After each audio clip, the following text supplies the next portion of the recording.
అస్మద్గురుభ్యో నమ. ఓం శ్రీ గణేశాయ నమ. మాఘమాసం 19వ రోజు 19వ అధ్యాయం.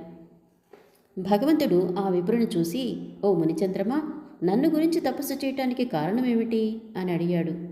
విప్రుడు ఆ దేవదేవుని చూసి, ఓ దేవా, మీ దయవలన నాకు సుపుత్ర ప్రాప్తి కలిగింది. కానీ నారదుడు ఒకరోజు నా దగ్గరికి వచ్చి, నీ కుమారుడు 12 ఏళ్ల వయసున మరణిస్తాడు అని చెప్పారు. అందువలన మీ గురించి తపస్సు చేస్తున్నాను అని అన్నాడు ఆ విప్రుడు. అందుకు ఆ దేవదేవుడు విప్రునితో ఇలా అంటున్నాడు, ఓయి, నీ కుమారునకు 12 సంవత్సరాలకు గండం కలదు. అది కూడా నీ భార్య చేసిన పాపం వల్ల కలిగింది. ఆ పాపమేమిటో నీకిప్పుడు వివరిస్తాను, విను అని చెప్పి ఆ దేవదేవుడు చెప్పటం ప్రారంభించాడు. నీ భార్య పూర్వజన్మలో గొప్ప తపస్సు చేసిన తపోనిష్ఠుని కూతురు. జ్ఞానశర్మ అను నీకు ఆమె భార్య. మంచి రూపవతియు, మంచి గుణవతియు, పతిసేవా నిరతియు, సదాచార సంపన్నయు, సర్వభూత హితమతియు, పాతివ్రత్య పరాయణయు అగు ఆమెతో జ్ఞానశర్మ ఇలా అన్నాడు, ఓ కాంత, మాఘమాసమున మకర రాశి యందు రవి ఉండగా శ్రీహరి ప్రీతికై స్నానం చెయ్యి. మాఘమాసమున ఉదయ స్నానము బహుపవిత్రము అని పలకగా అలాగే అని మాఘస్నానం చేసింది.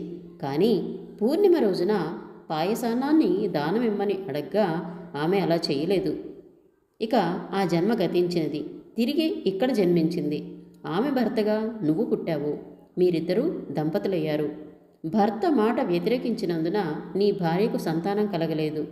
నీవు మాఘమాసమున ధర్మము నిర్వహించినందున నాయందు నీకు నిశ్చలమైన భక్తి కలిగింది. ఆ భక్తి వలన తపశ్శక్తి కలిగింది. ఆ తపస్సుకు మెచ్చి ఇహపర సుఖాన్నిచ్చే పుత్రుణ్ణి వరంగా నీకిచ్చాను. పూర్వజన్మలో నీవు చెప్పినా కూడా వినక పాయసదానము వనరించని కారణమున నీ భార్య పుత్రవతి అయినను నీ వాక్యోల్లంఘన దోషము చేత నీ కుమారుడు 12 సంవత్సరాలకు మృత్యువాత పడవలసి వచ్చింది. నారదుడు ఈ విషయం తెలుసుకుని నీకు చెప్పాడు. కాబట్టి నువ్వు ఇప్పుడు నీ కుమారుణ్ణి తీసుకుని మాఘమాసమందు ఉదయకాలమున గంగానదీ తోయములందు స్నానం చేయించు. దానివలన బాలునికి ఆయుర్వృద్ధి కలుగుతుంది.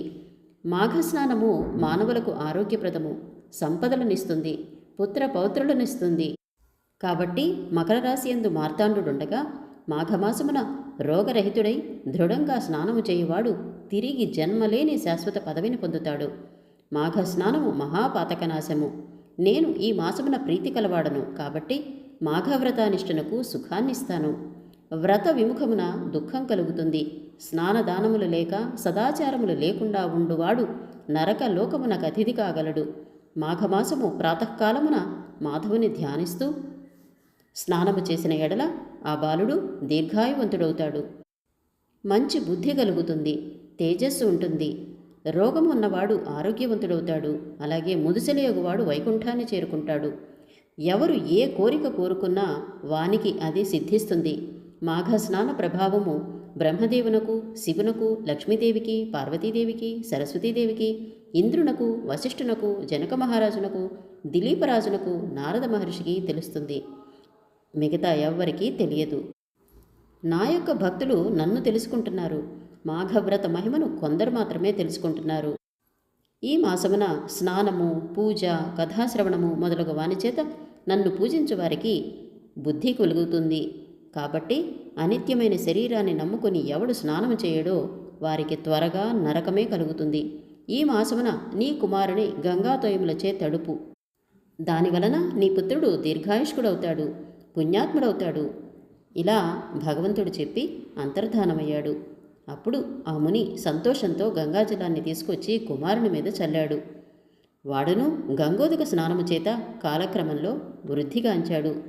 ఆ ముని బాలునికి 3వ సంవత్సరమున చౌలకర్మ చేసెను. కుమారునికి జననం మొదలు జాతకర్మ, నామకరణము, అన్నప్రాసనము, చౌలము మొదలగు కర్మలను కాలానుసారముగా చేసి 8వ సంవత్సరమందు ఉపనయనము చేసి వేదశాస్త్రాలను చెప్పించాడు. దీనివలన 12 సంవత్సరాలకు వచ్చే మరణం నశించింది. కుమారుడు చిరంజీవుడయ్యాడు. కాబట్టి ఓ జహ్ను మహర్షి, ఆ మునియు ముని భార్యయు పుత్రునితో చక్కగా సుఖించారు. ముని యోగాభ్యాసము చేత శరీరాన్ని విడిచి విష్ణులోకాన్ని పొందాడు. కాబట్టి మాఘవ్రతముతో సమానముకు వ్రతము ఈ లోకమున వేరొకటి లేదు. ఈ మాసము మాధవునికి ప్రీతికరము, పుణ్యాన్నిస్తుంది, సర్వ పాపములను నాశనం చేస్తుంది, యజ్ఞాది కర్మలు చేసిన ఫలితాన్నిస్తుంది, మోక్షప్రదము సుజ్ఞానమును ఇస్తుంది, సంపదలను కలుగు చేస్తుంది. మోక్షాన్ని కోరువాడు ఈ వ్రతాన్ని ఆచరిస్తే ముక్తిని పొందుతాడు, కర్మల చేత మోక్షం పొందనేరడు.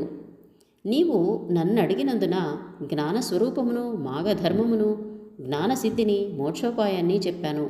ఈ కథను విన్న ప్రతి మాఘ వ్రతాచరణుడు కూడా జ్ఞానసిద్ధిని పొంది దాని మూలంగా నిత్యానందమును చేకూర్చు మోక్షాన్ని పొందుతాడు. బ్రాహ్మణుడు కానీ, క్షత్రియుడు కానీ, వైశ్యుడు కానీ, శూద్రుడు కానీ, స్త్రీ కానీ, పురుషుడు కానీ ఈ మాఘ పురాణాన్ని ఆద్యంతము పూర్తిగా విన్నవారు పాపం నుంచి విడవబడి ఆ పరమపదాన్ని పొందుతారు అని గృత్స్నమదుడు జహ్ను మహర్షితో చెప్పారు. ఇంతటితో మాఘమాసంలో 19వ రోజు 19వ అధ్యాయం సంపూర్ణం.